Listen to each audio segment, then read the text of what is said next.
So from yesterday, we're just talking about simplifying radicals, and when we think radicals, we just automatically associate with that rational exponents, right? Fractional exponents. So we could, this is equivalent to having some roots and radicals in there too. But this is probably a better way to do it. Remember we talked yesterday about how when we have radicals and we write them as rational exponents, the huge advantage of that is then we can use all our regular properties of exponents that we know pretty well, right? So what are we going to do with this one? Okay, so we have a property here, right? If we take a product to a power, we know that we can just distribute the exponent to both parts of the product. Now, don't overgeneralize that. That's the big mistake that people make. I've said this before. I'll say it again for you. This is different, right? When you're adding or subtracting, we cannot distribute, right? That is not equal to 3 to the 1/4 plus z to the 1/4, right? Doesn't work that way. Okay? Only when you're multiplying or dividing can you distribute the exponent. All right, so if we do that, we end up with 3 to the 1/3 times z to the 5/6 divided by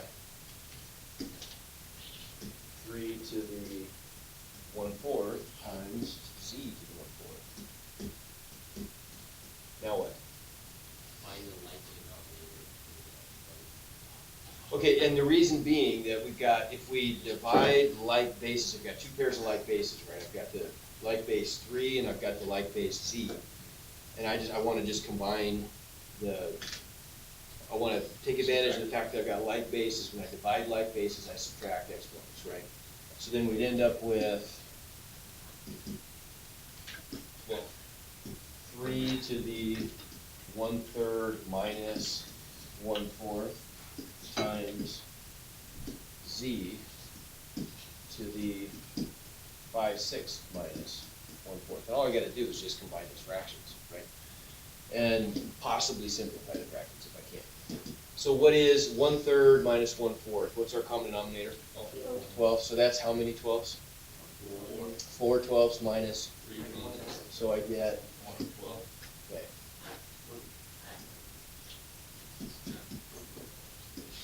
Times. What's my common denominator here? 12. So I get minus. So what is that? Okay. They want us to write our answers as simplified radicals, though, not using rational exponents. So I've got to convert those. So what's this one going to be? 3/5. How do I write that? If I've got 3 to the 1/12, how do I write that with a radical? 12 through to 3 to the 1, and we would write the 3 to the 1, right? Just be the 12th root of 3. And this is invisible to us. We're going to write that 1. Times, what's this one going to be? 12th root of z to the 7. Okay, so now because I've got both of those or happen to be 12th roots, I could put them under the same radical. Now if they weren't, if I had like a 7th root, a 5th root, or something crazy like that, then I'd have to write them separately. But I have like radicals here, so what's the last thing I could do? Like if you have something, for example, if you had the square root of 2 times the square root of x, how would you write that? Square root of 2x. So what am I going to do here? Yeah. 12th root of 3z to the 7th, right? Okay, make sense? Okay. All right, how about this trick? We looked at this yesterday, right? We got this trick where if I have a certain kind of root, in this case a square root of a bunch of stuff, we want to do two things when we simplify this. We want to, if we don't have any denominators, if we did, we'd want to rationalize denominators, but we also want to minimize the radicands. That means we want to get the least stuff under the radical as possible, and we talked about that at the beginning of the year. Our goal when we simplify radicals is to get as much out of the radical as possible. Yes, sir?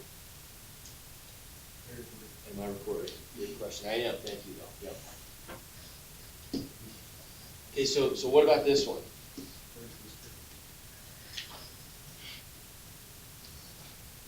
I've got the square root of 76 x to the 8th y to the 4th z cubed.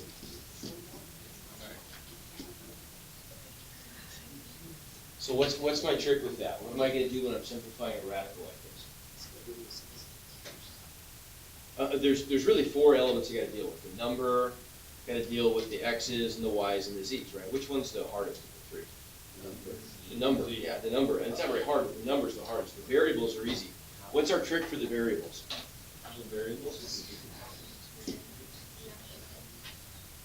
Okay, good. So I want to write the overall power of each base, of each variable as a rational exponent, and then that tells me if I think of that as a mixed number, the integer part of that is what's going to come outside the radical, and the fractional part represents what's stuck inside, right? So on this one, we've got x to what power?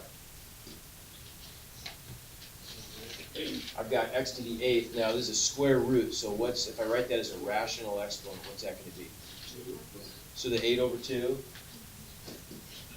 written as a mixed number, that's just x to the 4th. So everything would come outside the radical this time, right? How about the y's?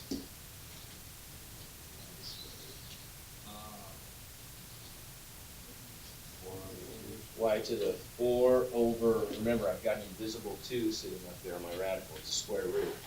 So y to the 4 over 2, which is y squared, that all comes outside the radical, so far so good. What about the z? Yeah, they get 3 over 2. So then that, as a mixed number, what is that? Z to the 1 and 1/2, good. So the same thing as saying z to the 1 plus 1/2. I could write that as z to the 1 times z to the 1/2, right? And the z to the 1 is going to go out front. This is the one that's going to get stuck in the radical. So for the variable part of it, we're going to get some stuff outside, and then we're going to get some stuff inside. So the outside stuff for the x's was easy. That was just an x to the 4th.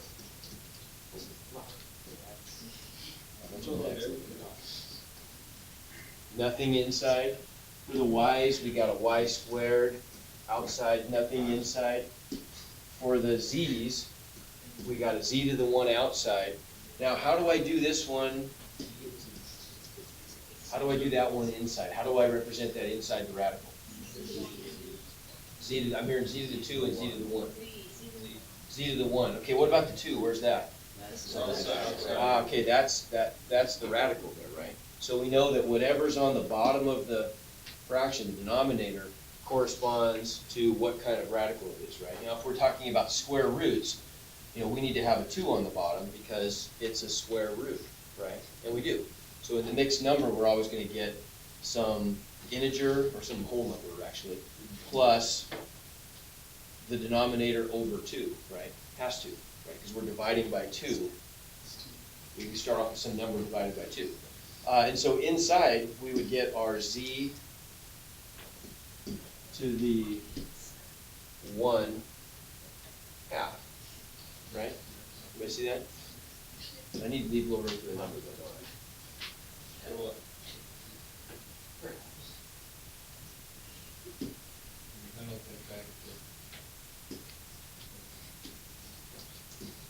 Once again, z to the 1/2. So the only thing left to do, the hardest part really, is the part that you've been doing for a long time, and that is just simplifying the 76 part, right, the radical.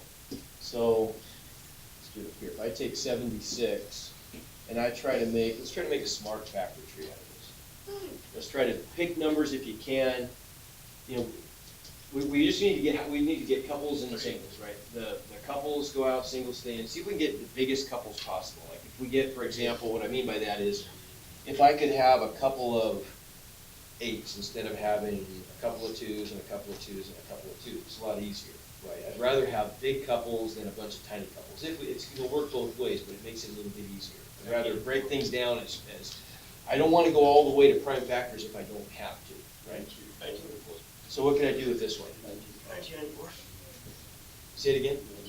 19 and 4, okay, I guess that's probably it, isn't it? We're going to get kind of stuck. This time we're going to get stuck with we'd want to use a 4 instead of a 2 if we know 4 goes into that, because what if, and it turns out it doesn't, but what if we could get another 4 over here? Then I'd get a couple of 4s rather than having to have 2 couples of 2s. It's just a little bit easier. Right, so I get a 4 and a 19. Well, we know the 19 is prime, so we can't go anywhere with that. So then we're stuck with this one. Where'd you get all those new colors? No, I figured out I could add more colors. Did you? More to it, yeah. Yep, pretty good. So then the number part, we get a couple of 2s, so I get a 2 outside, and I get a single 19. So I get a 19 inside, and that's our final answer. Okay. And we wouldn't put the 1 inside right away. Okay. Make sense? We'll do one more of those? Wait. Are we good with those? I think we're good. Okay. I guess I don't understand why we could take out.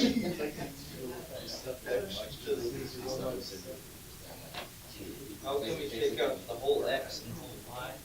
Because, okay, the question is, how can we take out the whole X and the whole Y? Because I've got, I've got a square root of X to the 8th, right? Which is the same thing as saying X to the 8 over 2. Yeah. That's X to the 4, and there is no fractional, there's no leftover, there's no remainder there, right? Does that make sense? There's no fraction in my mixed number. So if it was like 81x to the 8th by the 4th, you would just write 9x to the 4th y Yeah. squared. Yeah. The z we had a part inside because it was odd, right? Because we had z to the 3 halves, and so if I write 3 halves as a mixed number, I get z to the 1 and 1 half. Well, there's my z to the 1 and 1 half. See how that works? So if it's smooth, it goes down. If that's how you want to think about it, if that works for you, that's fine, yeah.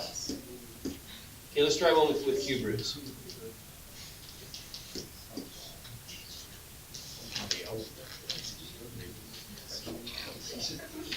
How do you simplify a number of cubes? Okay, so maybe we'll start with that, how about? Yeah, let's definitely start with that. So what do you think now? If I want to, you can make an extension here, and you'll know how to do this. With square roots, we said couples go out and singles stay in. Ooh, how's that going to change for cube root? Triples go out and everything else stays in, right? Okay. So let's take 80. What about 80? If we make our factor tree, what's that break down into? 20 and 4. 20 and 4. 20 breaks down into 5 and 4. Okay, well, I got to keep going because I don't have any triples, right? So what's the 4 break down into? 2 and 2. 2 and 2. So now look, I've got triple there, right? And singles there. So what is the cube root of 80? What's that tell us? The cube root of 80 simplifies to 2 cube root. 2 cube root of 10. Exactly. No! And what's the math of that? Well, the math is if I can find any perfect cube factors inside the 80, then those 12, right? Well, 8 is the only perfect cube factor of 80, right? Okay? So there's the number part.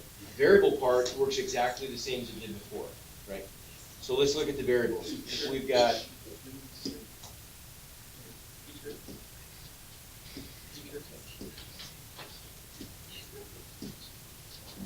okay, what about the x's?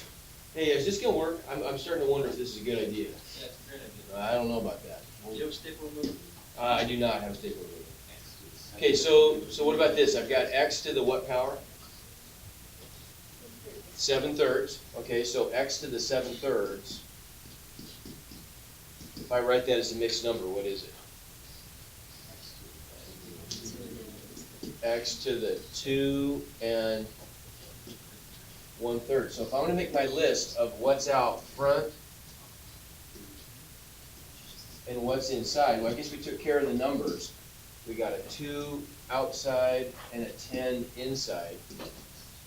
What about the x's? So I'm going to get an x to the 2 and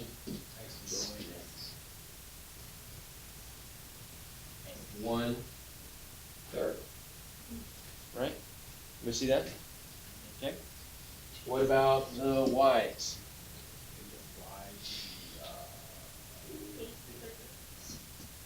Which is what? 3 and 1/3. 2 and 2/3. So outside I get a y. Second, inside I get a y squared. Yeah, so the 2 in the numerator, right?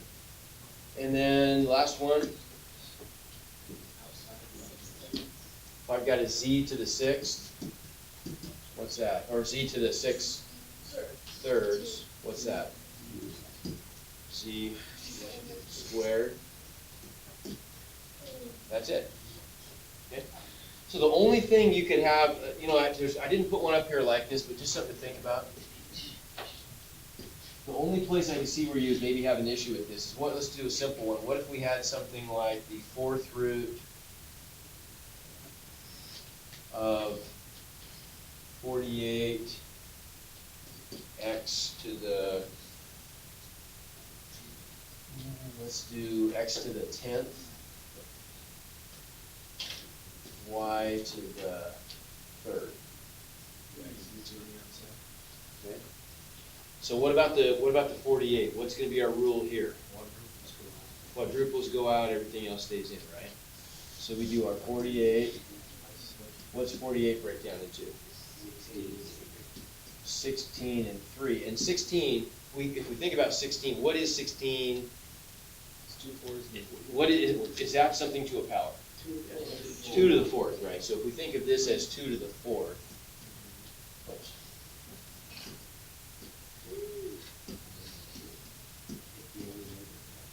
That represents a quadruple, doesn't it? Right? So we're going to get a 2 outside and we're going to get a 3 inside for the number part. Okay?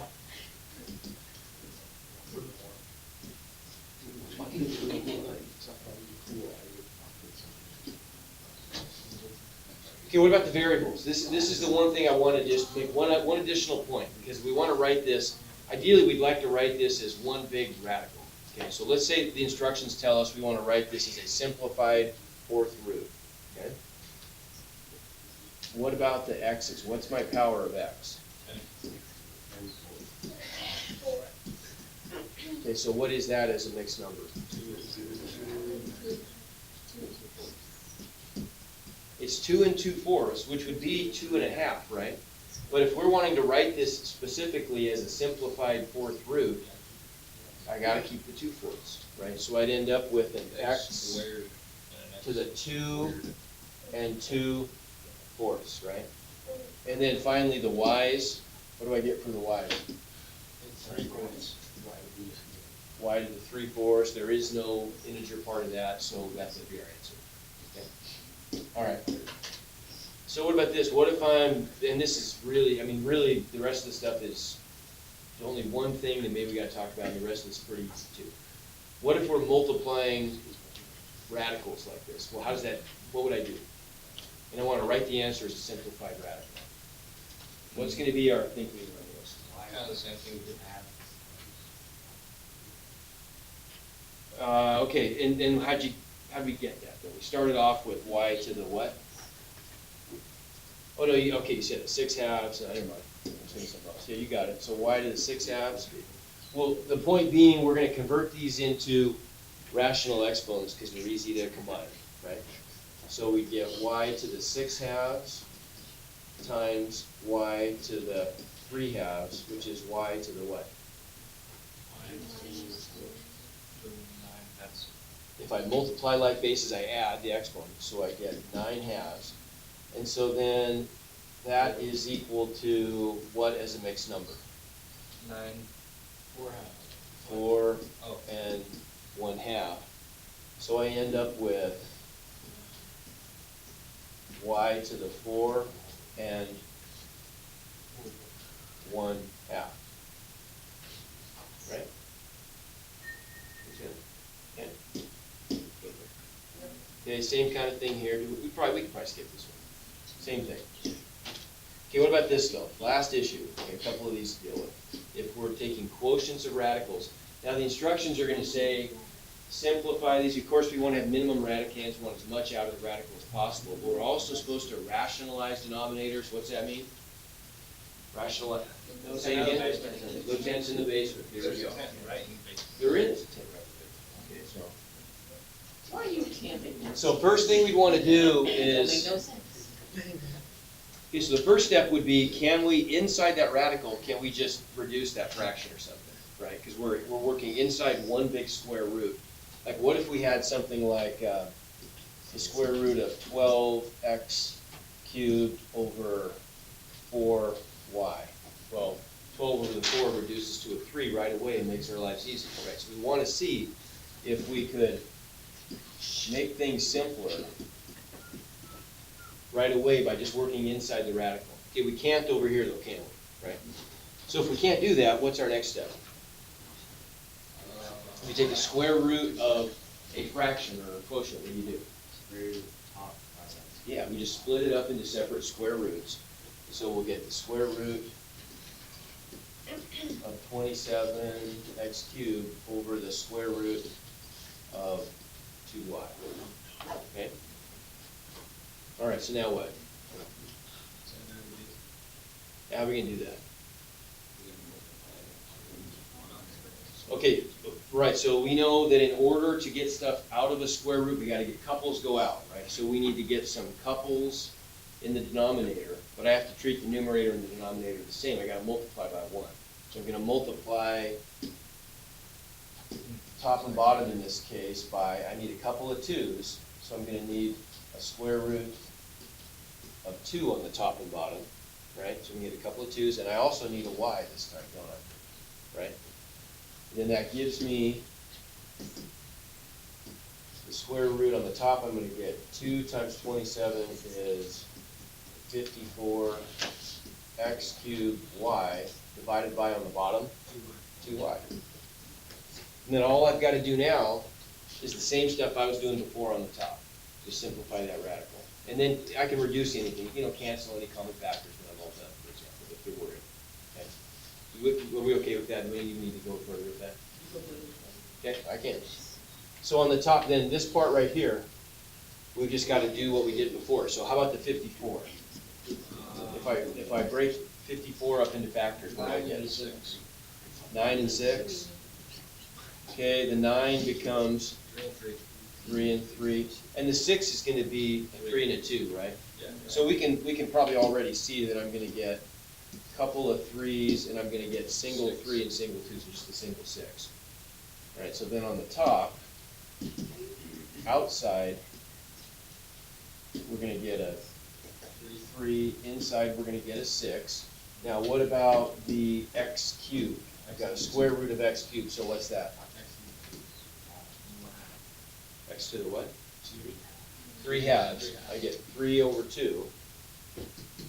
As a mixed number, that's x to the 1 and 1/2. So I'm going to get an x to the 1 outside and an x to the 1 inside. And then I've got just a y to the 1, so we know that's pretty easy. That just stays inside. And so that's our answer on the top, and our answer on the bottom is just 2y, and nothing cancels, so we're stuck. That's what we get. Okay? Make sense?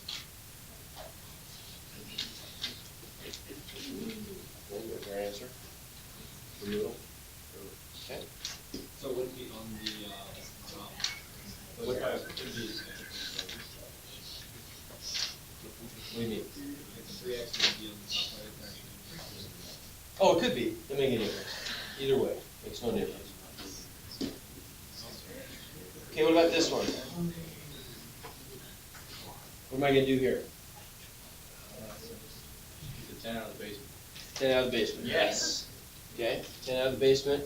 We could, because I've got all like bases here, we might even want to just maybe turn this into 1 power of u before we do anything like it. I mean, we could do it either way. I mean, there's multiple paths to this, but because I've only got a single base here, this is what I would do. I would just say, what's that as a fractional exponent? 1/2 times u to the divided by u to the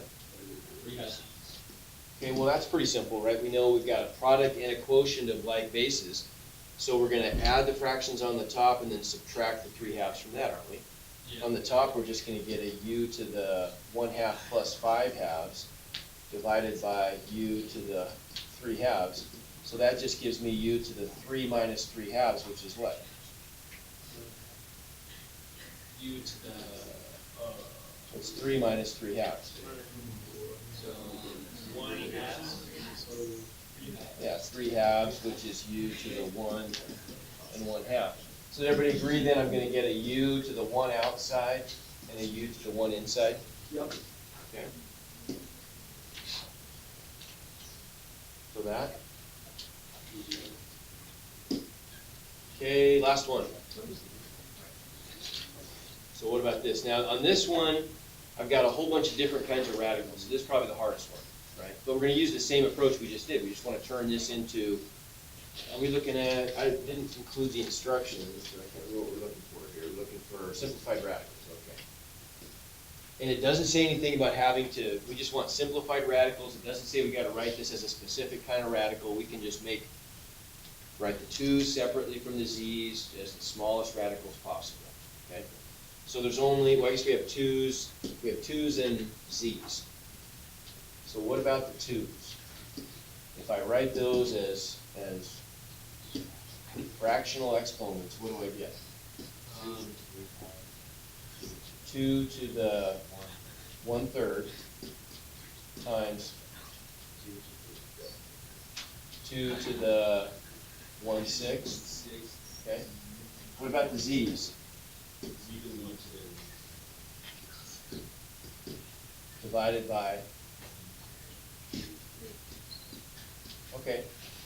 So the 2's are already gonna be on top, aren't they? What am I gonna get for my 2's? 2 to the 1/3 plus 1/6 would be 1/2. I'm gonna get 2/6 plus 1/6, so I get 2 to the 1/2. Now what about the z's? I get z to the 1/6 on top and 3/4 on the bottom. So what's our rule? If I have more power on the bottom, I keep the base on the bottom and subtract the top, right? Rather than having to make it negative on the top and then push it to the bottom. So on the bottom, I'm gonna get z to the 3/4 minus 1/6. What is that?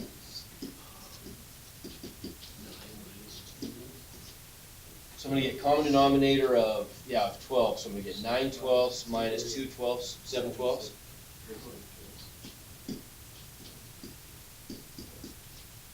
Okay. So now, same issue we had before. We want to rationalize the denominator. In terms of radicals, that means I've got no tenths in the basic, so no radicals on the bottom. What does that mean in terms of rational exponents? So we can think of it just as easily in terms of rational exponents. Again, a rationalized denominator means the exponent is what? Whole number, right? There's no fraction in there. So what would I have to do then? We can think about this in terms of what I have to multiply top and bottom by to make the bottom the simplest possible. Like I could multiply by some really large power of z, but I just want to, I'm at 7/12. That's a little bit less than 1, isn't it? The next available integer would be 1. So I just want to push the bottom up to the next whole number. What would I have to multiply the bottom by to do that? Everybody see that? I just got to add 5/12 to 7/12 on the bottom. So I'll multiply by z to the 5/12 on both the top and the bottom, right? And then what am I going to get? So now I've got 2, I've got my 2 to the 1/2 times z to the 5/12 divided by z. So you just pull numbers out of the air for that? No, we know that we want to get this from 7/12 up to 12/12. We have to write it as a whole number, right? So to push that up to a whole number, we needed to multiply the bottom by 5/12. Because when I multiply like bases, I add the exponents, right? So that's our thinking on that. Then we end up with, if I write that as, with radicals, I'm going to get, this part's just going to become a square root of 2, right? What's this part going to become? Well, z to the 15. Okay, all divided by z. Now, if, it didn't say to do this, but what if it said write this as a simplified 12th root? What would z to the 1/2 become, if it told me to do that? Yeah, z to the 1/2, we would write as z to the 6/12. And so if we had to do that, we would do the 12th root of z to the 6th, or 2 to the 6th. Oh, see, that's, yeah, there we go. We're doing it now. 2 to the 6th times z to the 5th over z, and 2 to the 6th is just 64, right? So we get 12th root of 64, z to the 5th over z. But this is the answer we want. Are we ever For gonna this do problem. that extra bit? I mean, if you wanted to write it as one radical instead of two different types of radicals, you'd have to pick the 12th, right? It has to be the higher one? It would have to be, yeah, because, Doesn't have to be the same thing, the wrong thing? well, the point is, like, right now, we've written this as a second root times a 12th root. So If we wanted to write this as a single kind of root, for some reason, so that's you just can't one make a 12th root, you can't simplify that down to make it a square root, right? Unless it's like z to the 6th in there. But 2 to the 1/2, we could easily write as 2 to the 6/12, right? We can't write z to the 5/12, that doesn't reduce to z to the something over 2 though, right? To a whole number over 2.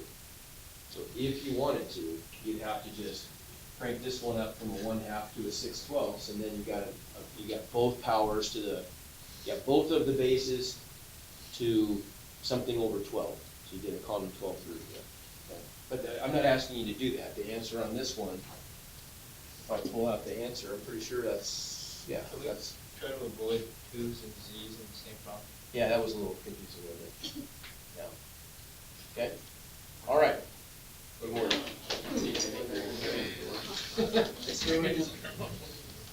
I really have to use the restroom. Go ahead.